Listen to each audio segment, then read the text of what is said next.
दिव्यांग संगठनों द्वारा मीरा भाईंदर नगर पालिका प्रशासन से विभिन्न मांगे की जा रही हैं, लेकिन नगर पालिका प्रशासन अलग जानकारी देते हुए इन मांगों की अनदेखी कर रहा है। उन्होंने कहा था कि राज्याभिषेक काल में वित्तीय संकट के कारण नगर पालिका अपने दम पर व्यवसाय करने की योजना लागू करने वाली है, जिसे विकलांग नागरिकों द्वारा उम्मीदें जताई जाने लगी, लेकिन इसके बाद भी उस पर कोई काम नहीं हुआ। विकलांगों को व्यवसाय करने के लिए नगर पालिका द्वारा स्टॉल परमिट जारी किए जा रहे थे, लेकिन कोर्ट ने अनुमति न होने की बात कहकर नए लाइसेंस जारी करना बंद कर दिया। वहीं मीरा भाईंदर से सटे थाने और वसई विरार नगर पालिका ने दिव्यांगों को निःशुल्क स्टॉल उपलब्ध करा दिए हैं। पिछले साल से नए स्टॉल लाइसेंस जारी करने की मांग के बावजूद नगर पालिका द्वारा अभी तक कोई कार्रवाई नहीं की गई है। यदि शहर में विकलांगों के पास प्रमाण पत्र है तो नगर पालिका द्वारा प्रति वर्ष औसतन 10,000 रुपए की वित्तीय सहायता दी जा रही है, लेकिन कई लोगों की राय है कि सहायता अल्प है, यानी कि उनकी मदद नहीं की जा रही है। दिव्यांग संगठनों ने यह भी मांग की है कि स्वरोजगार के लिए एक प्रशिक्षण केंद्र स्थापित किया जाए। हालांकि अभी तक नगर पालिका प्रशासन द्वारा प्रशिक्षण केंद्र यानी कि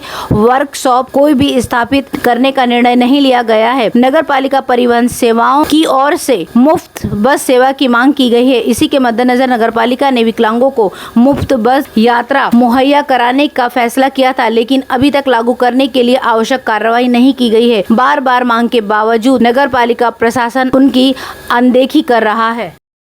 महेंद्र पश्चिम में शिवनेरी नगर में सरकारी जमीन पर अवैध काम हो रहा है, ऐसा कहकर 1,000 रुपए की फिरौती मांगने वाले पत्रकार अशोक मिश्रा को भाईंदर पुलिस ने गिरफ्तार कर लिया है। बातचीत में नगर सेवक का जिक्र है और मिश्रा की जेब से 36,500 रुपए नगद मिले हैं। इस वारदात की गहन जांच की मांग की जा रही है। अशोक मिश्रा ने संकल्प नामक अखबार का संपादक होने का दावा करते हुए 2,000 रुपए की मांग की थी। शिकायतकर्ता ने भाईंदर थाने में शिकायत दर्ज कराई थी। वरिष्ठ पुलिस निरीक्षक मुकुट पाटिल के मार्गदर्शन में पुलिस निरीक्षक विजय नायक के साथ स्वप्निल बेलेकर और नितिन बोरसे ने जाल बिछाकर उसे गिरफ्तार कर लिया है और साथ में उसकी बाइक भी जब्त कर ली है। आरोपी और फरियादी से बातचीत से पता चला कि अवैध काम हो रहा है, इसकी जानकारी नगर सेवक को भी थी।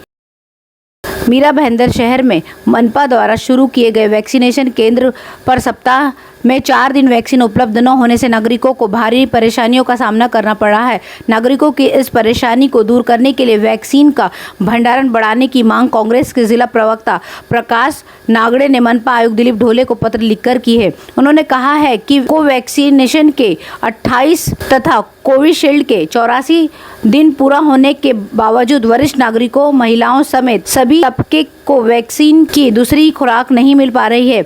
एक केंद्र से दूसरे केंद्र का चक्कर नागरिक वैक्सीन के लिए लगा रहे हैं, वहीं वैक्सीन की पहली खुराक के लिए भी लोगों को तमाम दिक्कतों का सामना करना पड़ रहा है।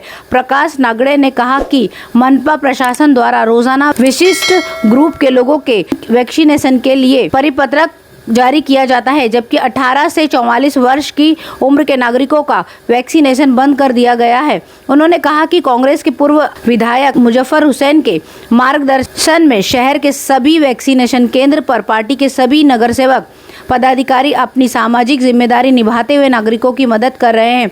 वैक्सीन का भंडार कम होने से महज 3 से 4 दिन वैक्सीनेशन शुरू होने से इन केंद्रों पर भारी भीड़ उमड़ती है। नागड़े ने कहा कि करीब 3 लाख लोगों का अब तक टीकाकरण हुआ है, जिसमें से करीब 80,000 लोगों को ही वैक्सीन की दोनों खुराक मिल सकी है। आबादी के हिसाब से यह आंकड़ा बेहद कम है। उन्होंने कहा कि वैक्सीन की आपूर्ति बढ़ाकर केंद्र शुरू करना तो ठीक है, लेकिन वैक्सीन की आपूर्ति कम होने तथा एक भी केंद्र पर समुचित व्यवस्था न होने से नागरिकों में नाराजगी भी व्याप्त है। प्रकाश नागड़े ने कहा कि वहीं दूसरी ओर निजी हाउसिंग सोसाइटियों में 8 से 900 रुपए लेकर वैक्सीन की खुराक दी जा रही है। वैक्सीन के नाम पर मची लूट पर अंकुश लगाने और इसका वाजिब दर निर्धारित करने की मांग भी उन्होंने मनपा आयुक्त दिलीप ढोले से की है।